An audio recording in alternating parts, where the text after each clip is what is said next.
Na-neutralisa ang isang sospek sa paglabag sa Republic Act 10591 sa isinagawang operasyon ng search warrant ng mga operatiba ng Regional Intelligence Division 5 bilang lead unit, katuwang ang Bato Municipal Police Station, Camarines Sur Police Provincial Office at Regional Mobile Force Battalion 5 sa Bato, Camarines Sur.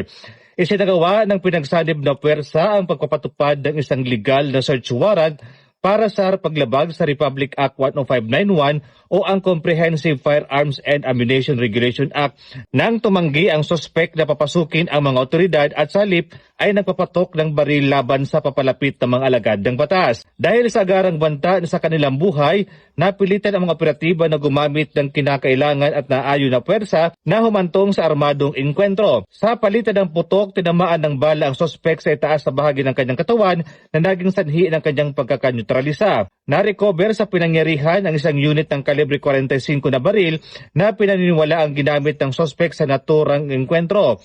Kinilala ang sospek sa alias na Nestor, nasa sustong gulang at residente ng Bato, Camarines Sur. Pinuri ni Police Brigadier General Erosito N. Miranda, Regional Director ng Pro-5 ang mga operatiba sa kanilang mabilis at maayos na koordinadong pagtugon. Nanatiling matatag ang Pro-5 sa pagpapaigting ng mga operasyong nakabatay sa intelligence at koordinasyon laban sa kriminalidad na naglayong husugpuin ang iligal na aktibidad, inyutralisa ang mga banta sa kaligtasan ng publiko at higit pang patatagin ang kapayapaan at kaayusan sa rehiyong Bicol.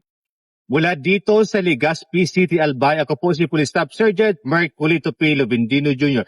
Nag-uulat para sa Police News Network at ito ang bagong PNP para sa bagong Pilipinas, serbisyong mabilis, tapat at nararamdaman.